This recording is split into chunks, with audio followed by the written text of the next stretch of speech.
Hello everyone, I'm Ravi Kumar. Welcome to my YouTube channel RGV ITI का पूरा नाम Rajiv Gandhi vocational and industrial institute है। इस channel के माध्यम से हम आप लोगों को एनटीटी से जुड़े कोर्सेज के बारे में पढ़ा रहे हैं। पिछली क्लास में हमने आप लोगों को बाल मनोविज्ञान, सबसे पहले आप लोगों को मनोविज्ञान के बारे में बताया कि मनोविज्ञान का शाब्दिक अर्थ क्या है ना। जो मन के विज्ञान का अध्ययन करवाए उसे हम लोग मनोविज्ञान बोलते हैं। उसके बाद बाल मनोविज्ञान के बारे में हम लोगों ने चर्चा की और बाल मनोविज्ञान का तात्पर्य है कि बालक से जुड़े उनके मनोविज्ञान, मतलब उनके मन के अंदर किस तरीके की गतिविधियां चल रही है उसके बारे में हम लोगों ने विस्तार से चर्चा किया। उसके बाद बाल विकास और बाल मनोविज्ञान से जुड़ा उसका जो क्षेत्र है, अध्ययन का क्षेत्र, उसके बारे में हम लोगों ने चर्चा की थी। आज हम लोग एक नए टॉपिक के बारे में चर्चा करेंगे, जिसका आज का ये टॉपिक है बाल विकास के अध्ययन किया जाए इसको।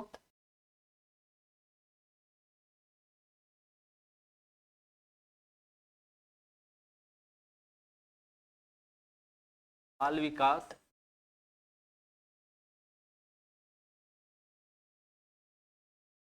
अध्ययन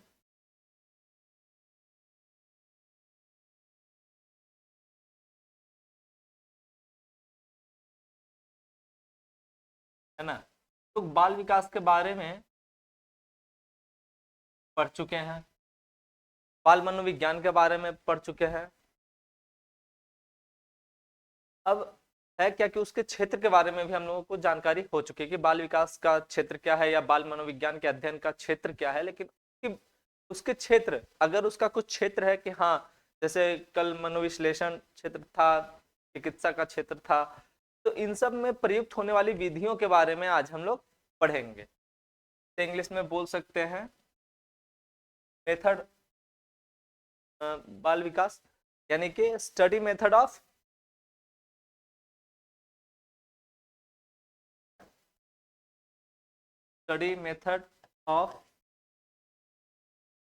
चाइल्ड साइकोलॉजी।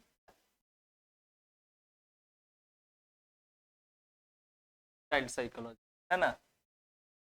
तो अब इसकी जो भी महत्वपूर्ण विधियां हैं, क्योंकि किसी भी कार्य को करने के लिए कुछ ना कुछ मेथड्स होता है। अगर हम लोग मैथ ही बना रहे हैं तो हर मैथ को बनाने के लिए अपना एक मेथड है, या किसी भी तरीके का कार्य, सुनियोजित कार्य को करने के लिए कुछ ना कुछ उसका मेथड होता ही होता है। तो आज हम लोग इससे जुड़े जो भी मेथड है उसके बारे में हम लोग पढ़ेंगे। उम्मीद करते हैं कि आप लोग थोड़ा ध्यान से क्लास को देखिएगा और का प्रयास करिएगा। ठीक है। तो पहला जो मेथड है बाल विकास के अध्ययन के क्षेत्र के लिए, जो भी हमारा जो पहला मेथड है वो है नियंत्रित निरीक्षण विधि। नियंत्रित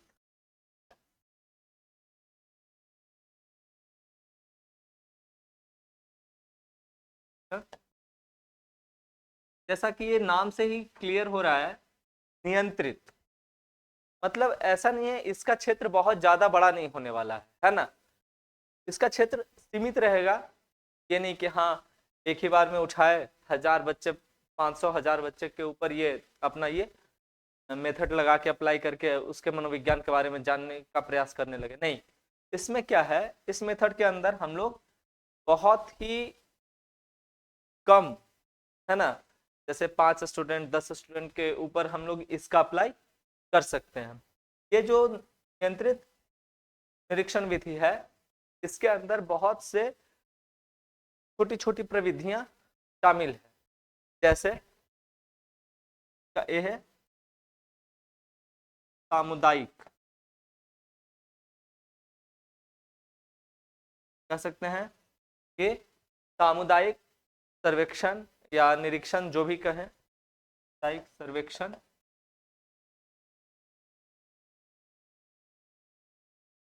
बी चेकलिस्ट मेथड। सभी के बारे में एक एक करके अभी हम लोग थोड़ा सा जानने का प्रयास करेंगे। चेकलिस्ट और जो सी है वो है परिस्थिति, है ना।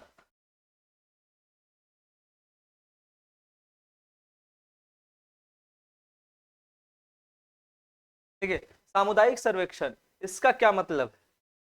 ये जो नियंत्रित निरीक्षण विधि है उसमें सामुदायिक सर्वेक्षण का क्या रोल है?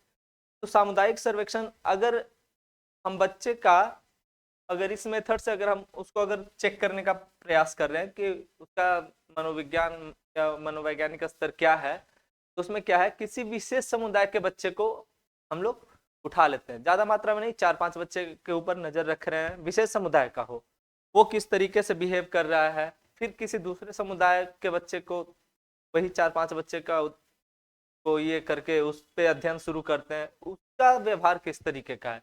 तो ये सामुदायिक सर्वेक्षण में इसी तरीके से उसको के मनोविज्ञान के परीक्षण हम लोग करते हैं। सेकेंड है चेकलिस्ट मेथड। चेकलिस्ट मेथड क्या है कि हम लोग पहले से ही एक लिस्ट बना के ले जाते हैं बच्चों के पास, जैसे कुछ क्वेश्चन खुद से ही वो सेट किए हुए हैं कि चलो तुम्हारा पसंदीदा खेल कौन सा है, तो उसमें कॉलम कुछ बनाए हुए हैं, है ना, cricket, football, volleyball, kabaddi, kho kho या हाइड एंड सीक, जो भी है, बच्चा अपने इंटरेस्ट के हिसाब से उसको वो सेलेक्ट करता है, किसी का पसंदीदा काम क्या है, इस तरीके से कुछ चेकलिस्ट बना लेते हैं और सभी बच्चे के पास ले जाकर उसको हम लोग, ये एक एक का परफॉर्मर रहता है, फिर के हिसाब से, इंटरेस्ट के हिसाब से उसमें टिक आउट करते जाते हैं। और ये सी, सी क्या है, परिस्थिति विश्लेषण। परिस्थिति विश्लेषण में क्या होता है, इसमें विश्लेषण ऐड कर दीजिए। परिस्थिति विश्लेषण क्या है कि कोई भी बच्चा है, अब किस परिस्थिति में कैसे बिहेव कर रहा है, जैसे अगर कई बार ऐसा होता है कि अपने माता पिता से रूडली बिहेव कर रहा हो और अपने फ्रेंड के साथ बड़ा ही एकदम ये रहता है, सॉफ्ट रहता है। कई बार ऐसा है कि आसपास अपने फैमिली में तो सही है, लेकिन आसपास के सोसाइटी में कुछ लोगों से उसका बिहेव ठीक नहीं है, तो किन परिस्थितियों में वो कैसे का व्यवहार है, कैसा व्यवहार रहता है, कि मनोदशा क्या है, उसके बारे में हम लोग परिस्थिति विश्लेषण के अंदर का हम लोग जांच करते हैं या उसका परीक्षण हम लोग करते हैं। और इसमें एक और विधि है, क्या है, लास्ट, सामान्य निर्देशन। सामान्य निर्देश,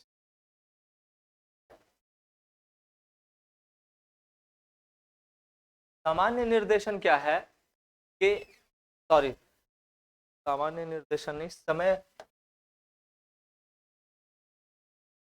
ये सामान्य निर्देशन नहीं, ये गलत से लिखा गया है ना, क्या है, समय निर्देशन है। समय निर्देशन में क्या है कि हम लोग एक लिमिटेड टाइम पीरियड लेते हैं और कुछ बच्चे वहां पे, जैसे हमने जिन बच्चों को पहले से ही जैसे बताया था कि सामुदायिक सर्वेक्षण है, तो जिसमें बच्चे के बच्चे के ऊपर हम लोग ये रिसर्च करते हैं या परीक्षण करते हैं, ऐसे कुछ बच्चे ले लेते हैं और उसका क्या है, एक लिमिटेड टाइम पीरियड रखते हैं कि सपोज 1 साल 6 महीना या 1 महीने तक हम लोग इनके ऊपर परीक्षण करेंगे कि इनका आचार व्यवहार कैसा है, कब किस परिस्थिति में किस तरीके से ये बिहेव करते हैं। तो लिमिटेड टाइम पीरियड के अंदर जो हम लोग परीक्षण करते हैं उसको कहते हैं समय निर्देशन। उम्मीद करते हैं कि आप लोग यहाँ तक समझ गए होंगे। और अब इसके बाद चलते हैं, ये पहला मेथड था, है ना, नियंत्रण निरीक्षण। दूसरा क्या है, प्रश्नावली विधि। दूसरा है इसमें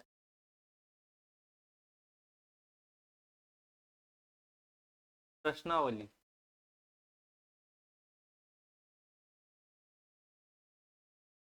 अच्छा, थोड़ा सा ये यहाँ पे एक और गौर करने वाली बात है कि जो जो सामान्य निर्देशन, ये जो नियंत्रित निरीक्षण विधि थी, इसकी कुछ कमी भी है ना, ये उतना वैज्ञानिक रूप से उतना ये नहीं है, कंफर्टेबल नहीं है, क्योंकि इसमें कुछ कमियां रही हैं। और इसकी कमियां क्या हैं कि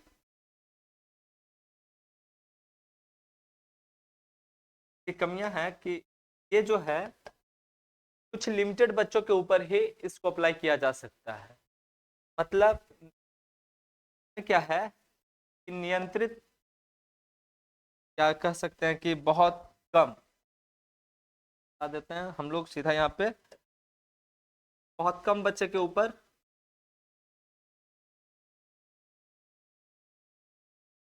बहुत कम बच्चों पर का इस्तेमाल किया जा सकता है। विधि का जो विधि को जो यूज में ले सकते हैं, बहुत कम बच्चों पर इसका इस्तेमाल किया जा सकता है।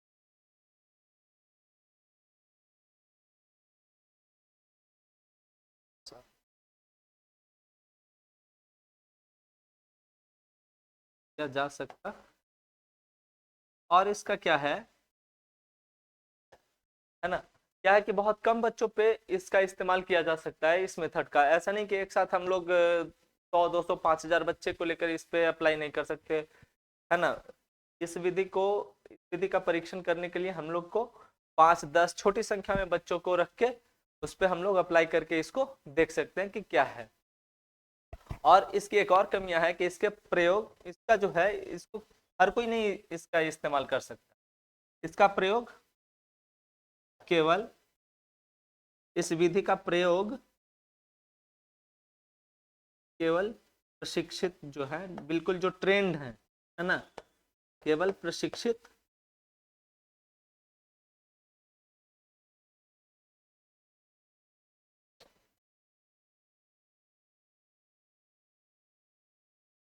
का प्रयोग केवल प्रशिक्षित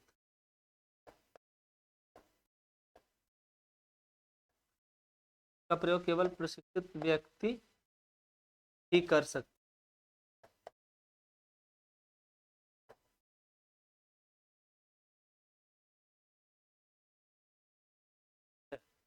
तो ये जो विधि है, इसका प्रयोग सिर्फ जो ट्रेंड, बिल्कुल ट्रेंड पर्सन है वही इसका प्रयोग कर सकता है। बाकी चाहिएगा कि हर कोई इस तरह से बच्चे का परीक्षण कर ले, तो वो संभव हर किसी के लिए। चलिए, सेकंड में क्या था, प्रश्नावली विधि, है ना, कभी बताया प्रश्नावली विधि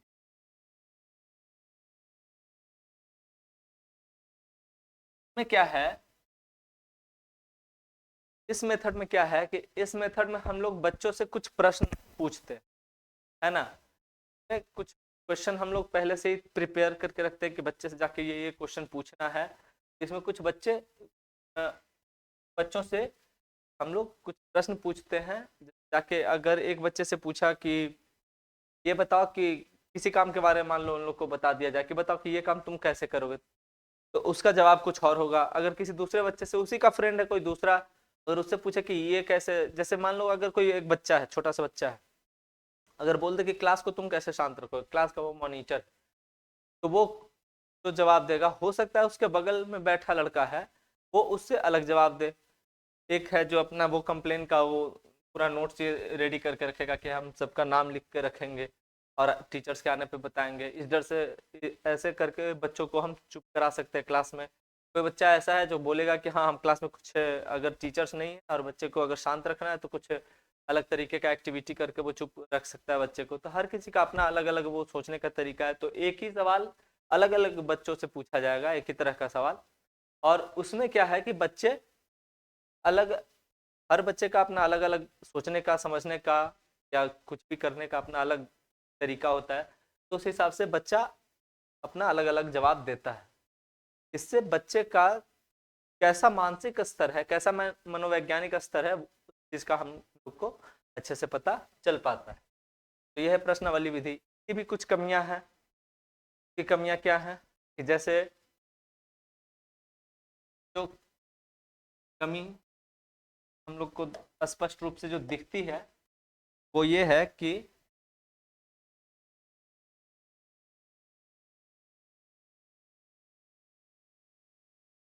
जो कमियां हैं वो है क्या, कि कुछ लोग जानबूझकर इसमें गलत उत्तर दे देते हैं, है ना। क्या है, जानबूझकर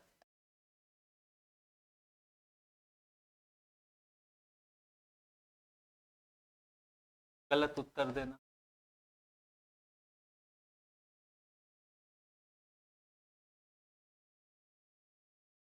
और क्या हो सकता है इसमें, और क्या है कि माता पिता क्या है कि पक्षपात करते हैं। अगर किसी के बच्चे के बारे में अगर उनके माता पिता से पूछा जाए तो उनका बच्चा अगर बदमाश भी है तो क्या बोलते हैं कि नहीं नहीं मेरा बच्चा तो है बहुत सही है, जबकि उनको उस समय बिल्कुल सही बताना चाहिए कि नहीं मेरा बच्चा इस तरीके का उदाहरण है, हाँ ये बदमाशी कर सकता है ये नहीं कर सकता है। लेकिन अगर कोई कंप्लेन करने गया अगर उनके घर पे तो वो क्या है, वो हमेशा उसको गलत बताते हैं। तो माता पिता क्या करते हैं, हमेशा माता पिता पक्षपात करते हैं, है ना।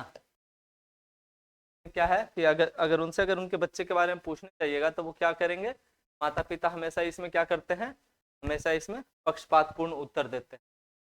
और है ना, पक्षपात पिता थोड़ा दोबारा लिख लीजिए, है ना, ज्यादा सही। माता पिता द्वारा पक्षपातपूर्ण उत्तर देना। और क्या है, अगर किसी बच्चे से अगर हम ऐसा है कि पूछने गए सेक्स रिलेटेड क्वेश्चन या, तो वो लोग क्या है कि कुछ इस पे जवाब देंगे और कुछ क्या है जवाब नहीं देंगे। जैसे सेक्स रिलेटेड अगर क्वेश्चन अगर पूछा जाएगा,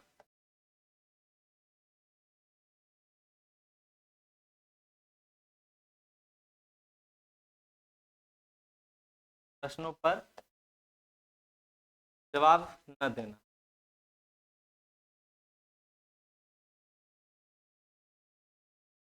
है ना। प्रश्नावली विधि का ये जो है ये सब फेल्योर है। ये सब अगर हम प्रश्न के माध्यम से, क्योंकि अगर किसी भी बालक का अगर परीक्षण कर रहे हैं तो हर तौर पे उसका परीक्षण कर रहे हैं, मानसिक तौर पे शारीरिक तौर पे, है ना, हर हर लेवल पे उसका परीक्षण होता है। तभी वो परीक्षण को मतलब पूर्ण रूप से वैज्ञानिक माना जा सकता है। तो ऐसा है कि ये सब प्रॉब्लम्स उसमें आती है। नेक्स्ट जो है, नेक्स्ट मेथड है प्रश्नावली विधि। उम्मीद करते हैं कि आप लोग समझ गए होंगे। अगली विधि जो है तीसरी, वो है जीवन वृतांत विधि। जीवन वृतांत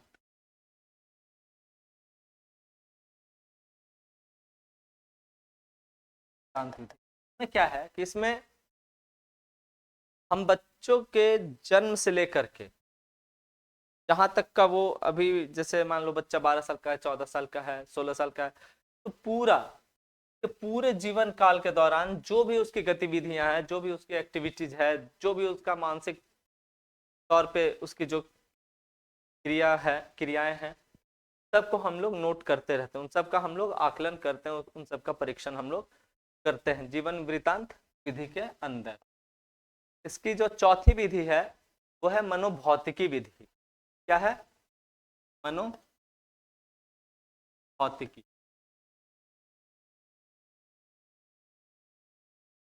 मनोभौतिकी विधि, ये नाम से ही क्लियर हो जा रहा है कि इसमें दो शब्द से मिलकर ये बना है मनोभौतिकी। मनोभौतिकी मतलब मन और भौतिक।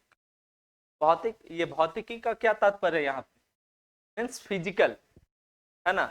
मनो मतलब मन का जिस तरीके से, यानी कि इस विधि के अंदर हम लोग बच्चे का 2 लेवल पे परीक्षण करते हैं। उसके मन तथा उसके शरीर के संबंध के बारे में हम लोग इसमें का परीक्षण करते हैं। जैसे मान लीजिए कोई बच्चा ऐसा है कि 5-6 साल का है और उसका जो एक्टिविटी है वो क्या है, या उसकी चेतना जो है, कभी कभी कभी ऐसा होता है कि 5-6 साल का ही बच्चा है और वो काफ़ी समझदार है। जैसे कुछ बच्चे हैं अक्सर वो टीवी पे देखने के लिए मिल जाते हैं, बहुत छोटी उम्र में ही बहुत बड़े बड़े प्रश्नों के जवाब दे दिया करते हैं। या फिर आप लोग के समाज में आसपास में ऐसा कोई ना कोई बच्चा होगा जो 12-13 साल का है, लेकिन उसका अभी भी एक्टिविटी जो है वो बिल्कुल 5-6 साल के बच्चों जैसा है। तो इसमें होता क्या है कि इसमें जो उसका मन है और उसका जो शरीर है, शरीर तो एज के हिसाब से एज उसका बड़ा हो गया, लेकिन उसका मन अभी भी क्या है के हिसाब से वो परिपक्व वो नहीं हो पाया, है ना। तो मनोभौतिकी विधि में क्या है कि हम लोग इसी विधि के अंदर हम लोग एक बुद्धि लब्धि, ये आप लोग को आगे पढ़ने के लिए मिलेगा विस्तारित रूप से। ये बुद्धि लब्धि जो शब्द है वो ऐसे, अगर ये बुद्धि लब्धि बोल रहे होंगे तो बहुत कम ही लोग समझ रहे होंगे कि आखिर ये है क्या चीज। लेकिन अगर इस जगह पर अगर इसको आईक्यू बोल दे, आईक्यू, आईक्यू टेस्ट होता है ना कि हमारा तुम्हारा आईक्यू कितना है, उसका आईक्यू लेवल क्या है, मतलब इंटेलिजेंस का बात आ जाए तो ये जो है ये इसका मापन मनोभौतिकी विधि के अंदर किया जाता है।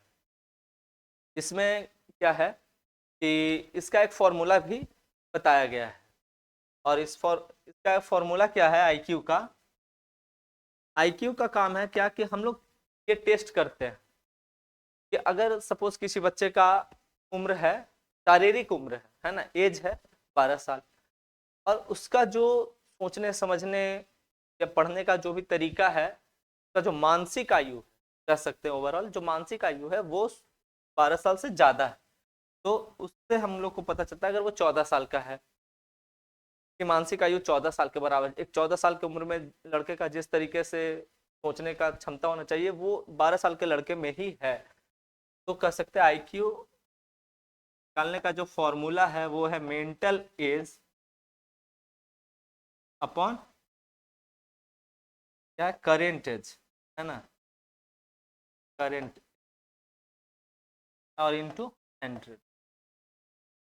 क्या इसी चीज को हिंदी में लिख सकते हैं, मानसिक आयु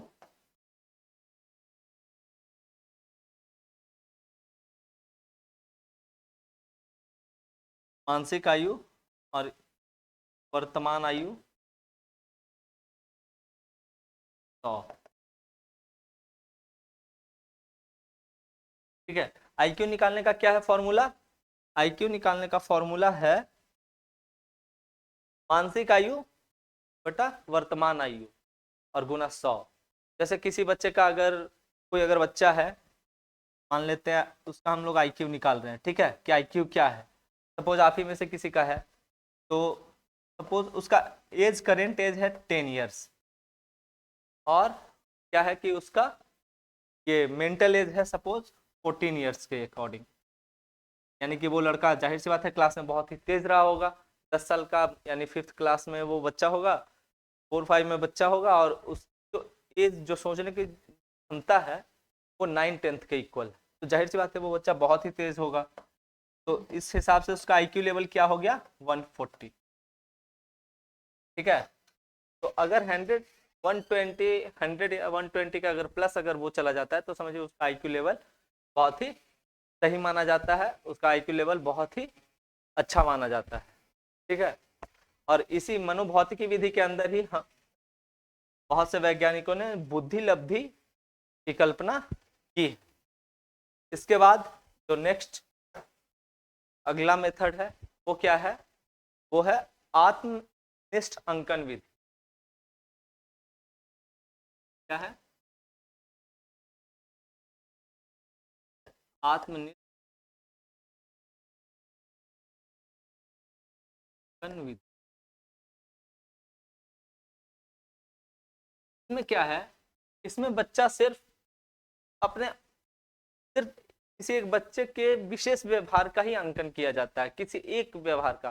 मान लो कि अगर बच्चा अगर ऐसा कर रहा है, सिर्फ या तो सिर्फ उसका आकलन उसके पढ़ाई के लिए ही करना है, सिर्फ पढ़ाई के मैटर में उसका अंकन कीजिए, पूरा सामूहिक अंकन नहीं, सिर्फ एक चीज का अंकन उसमें होता है, या फिर सिर्फ खेल रहा है तो सिर्फ खेल के ऊपर ही उसका एक अंकन किया का परीक्षण किया गया, तो उसको बोलते हैं आत्मनिष्ठ अंकन विधि। छठा क्या है, छठा है चिकित्सक विधि, है ना, चिकित्सा विधि, विधि।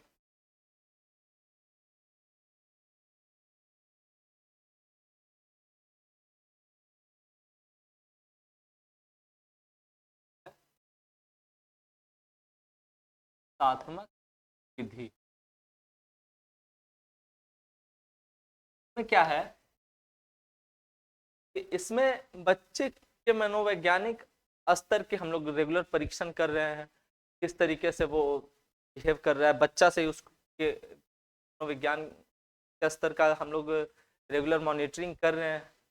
अब क्या है, आगे जाके बच्चा अगर कुछ ऐसा हो जाए कि बच्चा किसी भी चीज पे विशेष जिद करने लगे, या कुछ ऐसा है कि उसके साथ कुछ मानसिक ऐसी परिस्थिति उत्पन्न हो जाए जिसमें कि वो किसी भी चीज को सही ढंग से वो समझ ना रहा हो या नहीं कर पा रहा है, तो उसमें क्या है, पहले उसको डायग्नोज किया जाता है। किसी बीमारी का इलाज के लिए पहले क्या करते हैं, पहले उसको डायग्नोज करते हैं।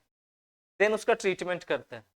तो अगर हम लोग किसी बच्चे का अगर मानसिक परीक्षण अगर बचपन से कर रहे हैं, उसकी मॉनिटरिंग लगातार कर रहे हैं, तो उसमें क्या है कि उसकी मदद से हम लोग उसका ट्रीटमेंट करने में भी उसकी आसानी हो जाती है ना। और नेक्स्ट है सेवेंथ जो है वो है सांख्यिकी विधि।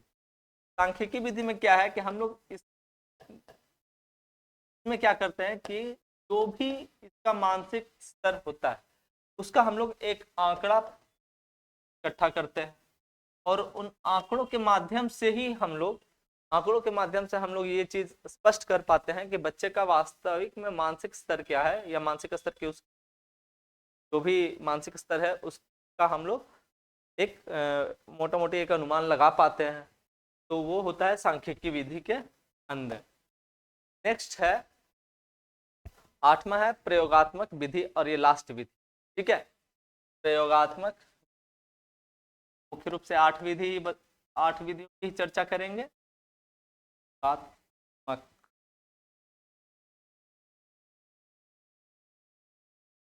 प्रयोगात्मक प्रयोगात्मक विधि के अंदर क्या है कि हम लोग इसमें क्या करते हैं कि 2 ग्रुप में बच्चे को डिवाइड कर देते हैं कि हम लोग को प्रयोग करना है ना, इसके ऊपर रिसर्च करना है। तो 2 ग्रुप में हम लोग बच्चे को डिवाइड कर दिए, 10 बच्चे इस ग्रुप में, 10 बच्चे इस ग्रुप में, या 5-5 का एक ग्रुप बना लिए, और 2 ग्रुप में हम लोग बच्चे को डिवाइड कर दिए। अब क्या है कि एक ग्रुप को उसमें क्या है, एक ग्रुप को जैसे है एज इट इज वैसे ही छोड़ देते हैं। कह सकते हैं कि फर्स्ट ग्रुप जो इसमें होता है, फर्स्ट ग्रुप नियंत्रित रहता है ना, पर में पढ़े नियंत्रित विधि। फर्स्ट ग्रुप नियंत्रित रहता है, और सेकंड ग्रुप के ऊपर हम लोग इस पे क्या है कि प्रयोग करते हैं। ठीक है, सेकंड ग्रुप पे हम लोग प्रयोग करते हैं। अब दोनों ग्रुप, एक ग्रुप को नियंत्रित रख रहे हैं, जैसे है वैसे ही एज इट इज, वो 5 का ग्रुप वैसे ही रहेगा। दूसरा ग्रुप क्या है, पे दूसरा जो बच्चे का ग्रुप है उस पर हम लोग प्रयोग तरह तरह का प्रयोग कर रहे हैं, और उसके बाद जो उससे जो प्राप्त परिणाम है, उसके बाद जो दोनों के बीच में जो तुलनात्मक जो रिजल्ट आया तुलना करने पे, ठीक है ना, उससे जो रिजल्ट आया उसकी तुलना करते हैं कि फर्स्ट वाले को कांस्टेंट छोड़ दिए तो इसका क्या रिजल्ट है, और सेकंड वाले पे थोड़ा रिसर्च किए, प्रयोग किए, उस पर अलग अलग तरह का चीज अप्लाई किए, उसके बाद इसका क्या रिजल्ट है, और दोनों का जो तुलना करते हैं, कंपेरिजन जो करते हैं, तो ये हो गया प्रयोगात्मक विधि। ठीक है, उम्मीद करते हैं कि आप लोग को ये चीज बेहतर तरीके से समझ में आ गया होगा। तो ये बाल विकास की विधियां इतनी ही हैं, मुख्य रूप से 8 विधि, मुख्य रूप से हम लोग बाल विकास के अध्ययन की विधियों में मुख्य रूप से हम लोग 8 विधि के बारे में चर्चा किए। पहला क्या है, नियंत्रित निरीक्षण विधि। इसके अंदर 4 प्रविधियां थी, उनके बारे में हम लोगों ने जानकारी ली। उसके बाद सेकंड था प्रश्नावली विधि, थर्ड है जीवन वृत्तांत विधि, फोर्थ मनोभौतिकी विधि। मनोभौतिकी विधि के अंदर हम लोग ने बहुत ही इंपॉर्टेंट चीज जो है बुद्धि लब्धि, इसके बारे में हम लोगों ने अभी ये जानकारी प्राप्त की। उसके बाद है फिफ्थ है आत्मनिष्ठ अंकन विधि, छठा है चिकित्सात्मक विधि, सांख्यिकी विधि और प्रयोगात्मक विधि। तो इस प्रकार से कुल 8 विधियों के बारे में हम लोगों ने चर्चा किया। और अब इसके बाद हम लोग नेक्स्ट जो टॉपिक पढ़ने वाले हैं इसमें, वो क्या है, बाल मनोविज्ञान की उपयोगिता एवं इसका महत्व। हम लोग इसके क्षेत्र के बारे में पढ़ चुके हैं, है ना, बाल मनोविज्ञान के क्षेत्र के बारे में हम लोग पढ़ चुके हैं, फिर बाल मनोविज्ञान की विधियों के बारे में हम लोग पढ़ चुके हैं। तो अब क्या है, अब लास्ट जो है वो है, लास्ट नहीं ये बोल सकते कि इसके बाद हम लोग जो पढ़ने जा रहे हैं वो है कि बाल मनोविज्ञान का क्या उपयोगिता होने वाला है ना, इसका क्या यूज है, इसका क्या इंपॉर्टेंस है, उसके बारे में हम लोग पढ़ेंगे। तो कह सकते हैं इसको कि बाल मनोविज्ञान की उपयोगिता एवं महत्व। नेक्स्ट जो टॉपिक है वो है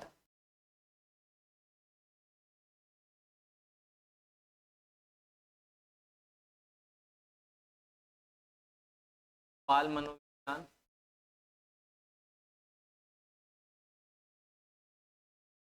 बाल मनोविज्ञान की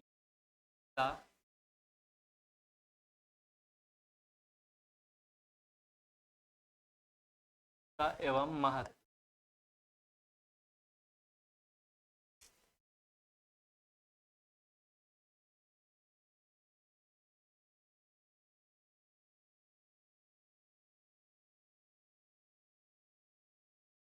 अब आप लोग काफी कुछ जान चुके हैं, मनोविज्ञान क्या है, बाल मनोविज्ञान क्या है ना। तो हम ये समझते हैं कि आप लोग ये भी जानने के लिए बिल्कुल प्रिपेयर हो चुके होंगे कि आखिर इसका यूज क्या है ना, और इसका इम्पोर्टेंस क्या है। तो इंग्लिश में बोल सकते हैं usefulness of and importance of, है ना, एंड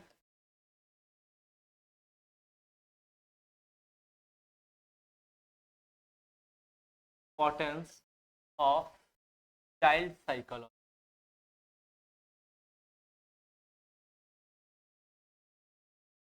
चाइल्ड,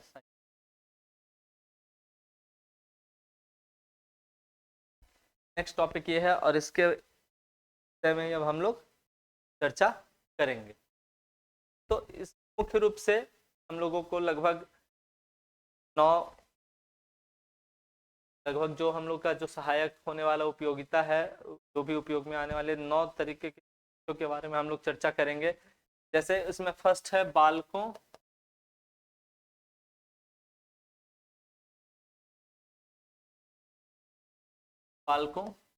शिक्षण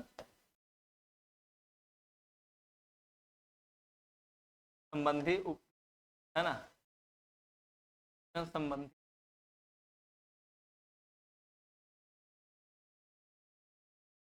इसमें क्या है, ये बालकों के शिक्षण में, ये जो है ना, बाल मनोविज्ञान क्या बालकों के शिक्षण में काफी ज्यादा उपयोगी हो जाता है। फिर है सेकंड क्या है, बालकों के स्वभाव को समझने में, इंपॉर्टेंस पॉइंट है बालकों के स्वभाव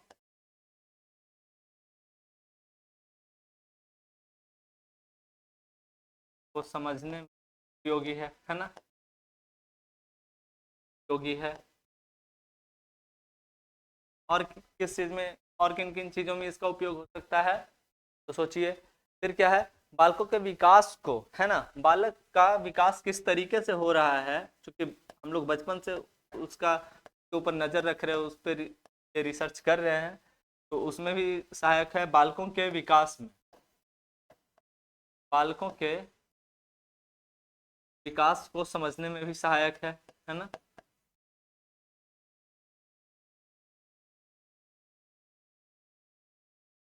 बालकों के विकास को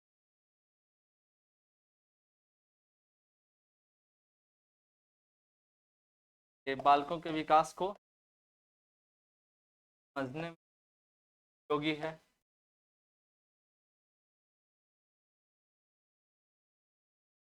नेक्स्ट है कि बालकों के विकास को समझने में किस तरीके से उपयोगी है, क्योंकि बच्चों के ऊपर हम लोग क्या है, उसके मनोवैज्ञानिक स्तर की का परीक्षण हम लोग रेगुलर कर रहे हैं, तो उसका विकास किस स्तर पे कैसे हो रहा है, इस चीज को समझने में ये बहुत ज्यादा इंपॉर्टेंस रखता है अपने आप में।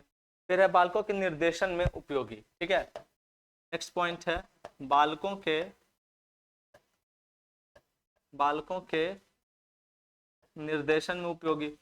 अब बच्चा का मानसिक स्तर किस तरीके का है, वो किस तरीके का गाइडेंस उसको चाहिए, कब वो किस चीज को समझेगा, तो इस चीज को समझने के लिए क्या है, बालकों के निर्देशन में उपयोगी है ये, है ना। तो किस तरीके का गाइडेंस चाहिए, ये भी हम लोगों को बेहतर तरीके से ये समझ में आता है।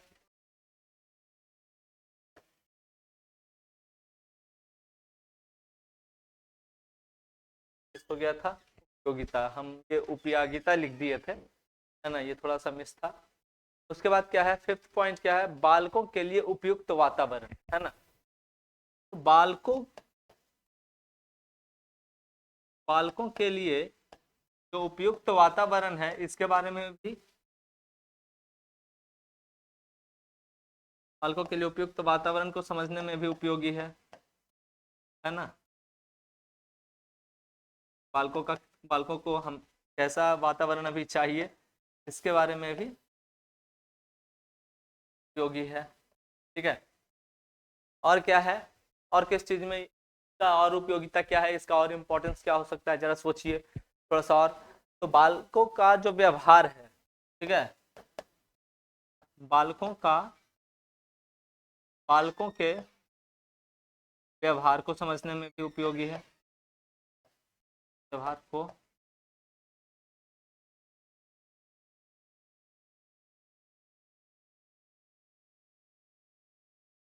उपयोगी, बालकों का जो व्यवहार है वो कब किस लेवल पे कैसा हो रहा है। बच्चा जब छोटा बच्चा था, 5 साल 4 साल 3 साल का था, तब वो कैसा व्यवहार कर रहा था, 12 14 15 साल की उम्र में वो कैसा व्यवहार कर रहा है।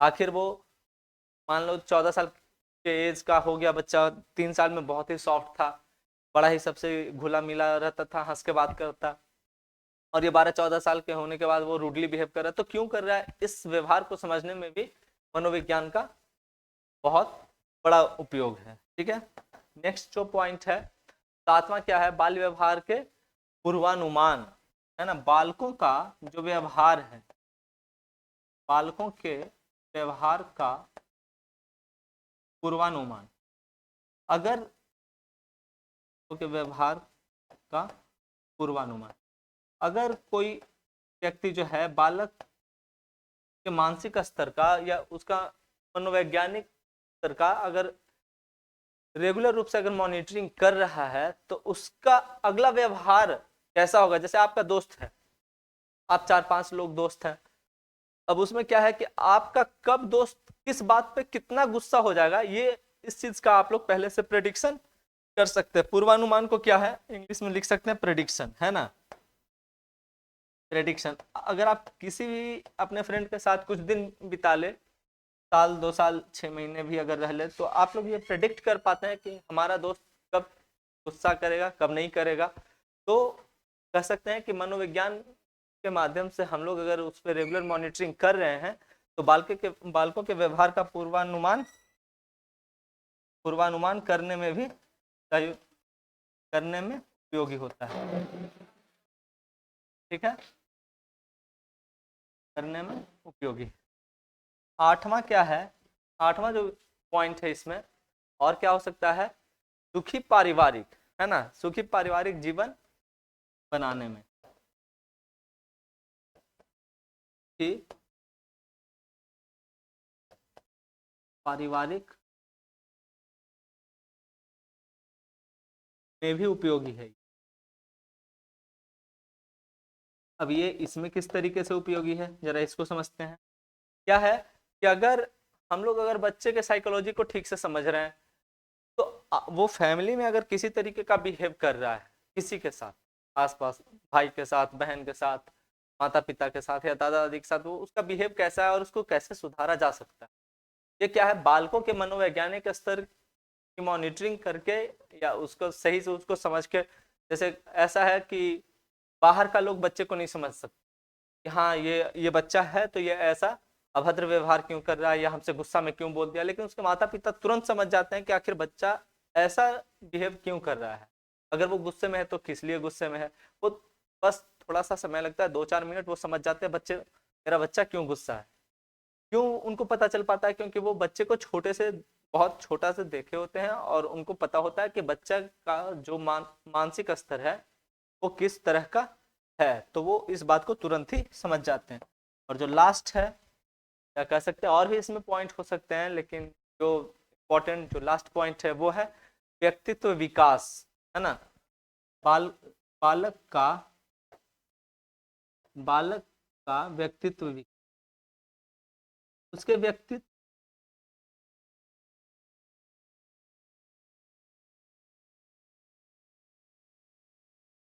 बालक का व्यक्तित्व विकास में भी सहायक है।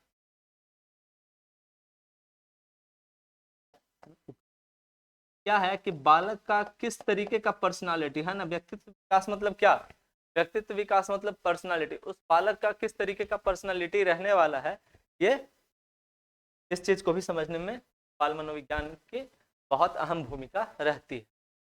थैंक यू फ्रेंड्स, आज के लिए इतना ही। उम्मीद करते हैं कि आप लोग इस चीज़ को बेहतर तरीके से समझ पाए होंगे और काफ़ी ध्यान से आप लोगों ने ये वीडियो देखा होगा। अगर आपको ये वीडियो अच्छा लगा तो लाइक, शेयर और सब्सक्राइब जरूर करें।